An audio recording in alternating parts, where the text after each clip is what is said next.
আজকের ভিডিওতে আমরা দেখে নেব আপনারা কিভাবে বিবাহিত মহিলাদের ফর্ম ফিল আপ করবেন। আমরা এক্সাম্পলের জন্য দুটো ফর্ম নিয়ে নিয়েছি। একটা ফর্মে থাকবে শুধুমাত্র যাদের 2002 সালে ভোটার লিস্টের নাম আছে তারা এইরকম ফর্মটা ফিল আপ করবেন, আর যাদের নাম নেই তারা এরকম ফর্মটা ফিল আপ করবেন। দুটোতেই পুরো সম্পূর্ণভাবে বুঝিয়ে দেব, তো ভিডিও শুরু থেকে লাস্ট পর্যন্ত দেখতে থাকুন। তো প্রথমে দেখবেন, প্রথমে আপনাদের যে বিএলআর আছে, বিএলআর আপনাদের বাড়িতে বাড়িতে গিয়ে ফর্মটা দিয়ে দিবেন। যদি না দিয়ে থাকে তো ইতিমধ্যে আপনাদের বাড়িতে পৌঁছে যাবে।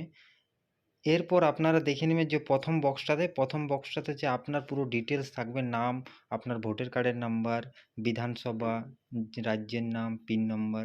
এরপর সেকেন্ড বক্সটাতে আপনার থাকবে ক্রমিক নাম্বার, অংশ নম্বর, তারপরে আপনার বিধানসভার ক্ষেত্র নম্বর, বিধানসভার নাম। ওর পর 3 নম্বর বক্সটা থাকবে একটা কিউআর কোড থাকবে। যদি আপনার পরিবারের কোনো সদস্য বাইরে থাকে তো কিউআর কোডের মাধ্যমে স্ক্যান করে আপনারা অনলাইনের মাধ্যমে ফর্ম ফিল আপ করে সাবমিট করতে পারেন। ওটাতে কোনো বিএলআর আপনাকে প্রয়োজন নেই, ডাইরেক্ট আপনার বিএলআরের কাছেই ফর্মটা চলে যাবে। এরপর সেকেন্ড বক্সটাতে যেটা আপনার ভোটার কার্ডের ফটো থাকবে, পুরনো ফটো, ওই ফটোটা হোয়াইট কালারের থাকবে, ওটা আপনার লাগা থাকবে। এরপর লাস্ট যে বক্সটা থাকবে ওটা শুধুমাত্র কারেন্ট, যে আপনার এখন যে ফটো কারেন্ট, ওই ফটোগ্রাফ একটা ফটো এখানে চিপকানো হবে। এরপর আপনাকে দেখে নেবেন এখানে আছে জন্ম তারিখ, আপনার যার অ্যাপ্লিকেশন করছেন তার জন্ম তারিখটা দিয়ে দেবেন।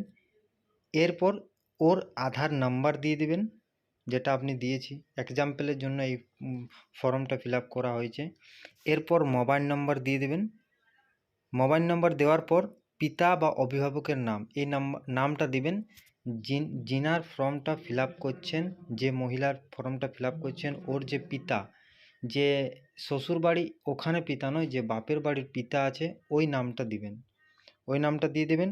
এরপর ওই নামটার যে ওর ভোটার কার্ডের নাম্বারটা, ওই ভোটার কার্ডের নাম্বারটা দিয়ে দেবেন যদি থাকে। তো যদি জীবিত থাকে তাহলে ওর ভোটার কার্ডটা অবশ্যই থাকবে, তো ওর নম্বরটা দিয়ে দেবেন। যদি না থাকে তো কোনো অসুবিধা নেই। আর ওর মা, যে মহিলাটার ফর্ম ফিল আপ করছেন, যে ওর বাপের বাড়িতে যে মা থাকবে, ওর মায়ের নামটা আর ওর ভোটার কার্ডের নাম্বারটা যদি থাকে তো দিয়ে দেবেন। এরপর চলে আসবেন নিচে, যে বিবাহ মহিলাটার যে ফর্মটা ফিল আপ করছেন, ও তো বিয়ে হয়ে থাকবে, তো ওর স্বামীর নামটা এখানে দিয়ে দেবেন। যেরকম আমি লিখেছি সুশান্ত মাহাতো, ওই নামটা ওখানে দিয়ে দেবেন। আর এখানে যে আছে স্ত্রীর নাম আছে না, ওইটা কেটে দিবেন। এরপর সুশান্ত মাহাতোর যে ভোটার কার্ডের লিস্ট যে নাম্বারটা আছে 2025-এর, ওই নম্বরটা দিয়ে দিবেন। ওকে, দেন এরপর চলে আসবেন নিচে দেখুন ডান সাইডে আমি ফর্মটা ফিল আপ করছি, এখানে থাকবে শুধুমাত্র যাদের 2002 সালে ভোটার কার্ডের লিস্টের নাম নেই তারা ডান সাইডে ফর্মটা ফিল আপ করবেন। তারা কীরকম করবেন, এখানে লিখেছেন নামটা আছে দেবজিৎ মাহাতো, নামটা হচ্ছে যেটা আপনি পিতার নাম বা অভিভাবক নিয়ে দিয়েছেন নাম, ওরই নাম দিতে পারেন, যেহেতু উনি 2002 সালে ভোটার লিস্টে নাম আছে। যার আছে, যে পরিবারের যার আছে ওনারও আপনারা নাম দিতে পারেন। এক্সাম্পলের জন্য আমি ওর পিতারই নাম দিয়েছি। ওর পিতার যে ভোটার কার্ডের লিস্টের নাম্বারটা, ওই নাম্বারটা পুট করবেন। একটা কথা মনে রাখবেন, যে 2002 সালে যে ভোটার কার্ডের নাম্বারটা আছে ওটা একটু আলাদা রকম আছে, আর এখনের কারেন্টটা একটু আলাদা রকম আছে। যে পুরনোটা আপনার আছে 2002 সালে ভোটার কার্ডের লিস্টের নাম্বারটা, ওই নম্বরটাই কিন্তু এখানে পুট করবেন। এরপর আছে আত্মীয়র নাম কার দিবেন না, দেবজিৎ মাহাতোর যে ওর বাবা থাকে মানে পিতা, ওই পিতার নাম দিয়ে দিবেন বিমল মাহাতো। এই দুজনের সম্পর্ক কি আছে, দেবজিৎ আর বিমলের পিতা।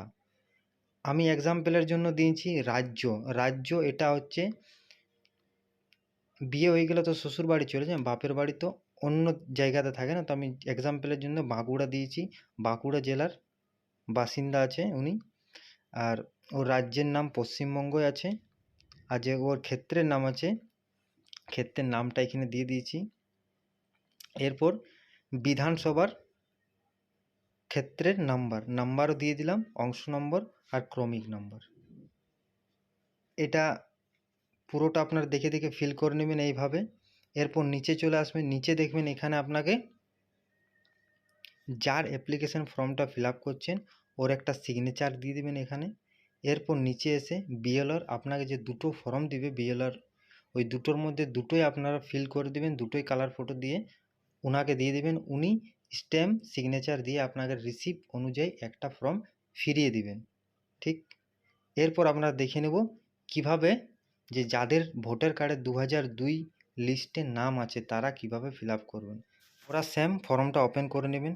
এরপর দেখবেন নির্বাচকের নামের জায়গায় শান্তিবালা মাহাতো, যে মহিলাটার আপনারা অ্যাপ্লিকেশন করছেন ওর নামটা দিয়ে দিবেন। দেখবেন যে ভোটার কার্ডের নাম্বারটা 2002 সালের লিস্টের নাম্বারটা অনেকটা এরকম থাকবে, তো ওইটাই দিয়ে দিবেন। যদি নাম থাকে ভুল তো ভুল নামেই দিয়ে দিবেন, কোনো অসুবিধা নেই। এটা কেন না বিএলআর যে যারা এই ফর্মটা ফিল আপ করবে যে ওদের খুঁজতে খুব সুবিধা হয়, নতুবা আপনার ফর্মটা রিজেক্টও হয়ে যেতে পারে। এরপর আত্মীয়র নাম, এই যে শান্তিবালার পিতার নাম হচ্ছে দেবজিৎ মাহাতো, যেটা আমি উপরে দিয়েছি ওই নামটাই পুট করে দিবেন যেহেতু ওর পিতা ছিল। এরপর চলে আসবেন সম্পর্ক দুজনের মধ্যে পিতা। জেলার নাম, যেহেতু শ্বশুরবাড়ি বিয়ে হয়ে গেছে পুরুলিয়া দিয়েছি। রাজ্যের নাম পশ্চিমবঙ্গ, বিধানসভা পুরুলিয়া দিয়ে দিয়েছি। একটা বিধানসভার নম্বর দিয়ে দিয়েছি, অংশ নম্বর এরকম দিয়ে দেবেন আর ক্রমিক নম্বর এগুলো দিয়ে দেবেন। এই বিধানসভা, পশ্চিমবঙ্গ, এই জেলা, ক্ষেত্র নম্বর এগুলো সব আপনারা 2002 সালে যে ভোটার কার্ডের লিস্টটা আছে আমার ডিসক্রিপশন বক্সের মধ্যে একটা লিঙ্ক আছে যে কিভাবে আপনারা ডাউনলোডিং করতে পারবেন। তো এইটা দেখে দেখে ভিডিও আপনারা 2002 সালে যে ভোটার কার্ডের লিস্টটা আছে আপনারা ইজিলি ডাউনলোডিং করতে পারবেন। আর ওটা ডাউনলোডিং করলেই আপনার পুরো এই ফর্মটা ফিল হয়ে যাবে, কিচ্ছু অসুবিধা হবে না। তো আপনারা তাড়াতাড়ি গিয়ে ভিডিও দেখে ডাউনলোডিং করে ফর্মটা ফিল করে নেবেন। দেন ভিডিও আমার এই পর্যন্তই আছে। যদি ভিডিও ভালো লেগে থাকে তো বন্ধু বান্ধবদের সাথে শেয়ার করে থাকো, আর যদি আমার চ্যানেলে নতুন হয়ে থাকে সাবস্ক্রাইব করতে ভুলবেন না। নমস্কার।